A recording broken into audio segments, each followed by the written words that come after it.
Hello বন্ধুরা, সবাই ভালো আছো তো? এই যে আমি ঝুমুর পুজোর আমার ছোট টিকাইপুরে বাড়ি। এই যে আমার ছানাপুনি নিয়ে এসেছি।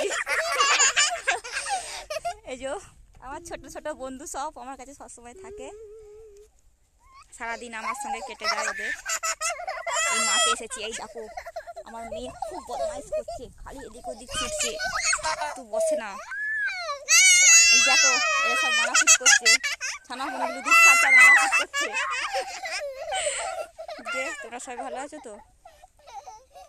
মাঠে আজকে বেড়াতে এসেছি, দেখতেই পাচ্ছ আমাদের মাঠ। এই যে চারিদিকে খালি মাঠ আর মাঠ, আলু লাগিয়েছে সবাই। মাঠে কি কাজ হচ্ছে জানি না। এই যে পাশে আছে কলা বাগান, কলা বাগানের চাষ করেছে এদিকে। ওই দিকটা হচ্ছে আমাদের গ্রাম। মাঠে এসেছি আমরা বেড়াতে, আজকে বহুদিন বাদ, প্রায় 3 বছর পরে।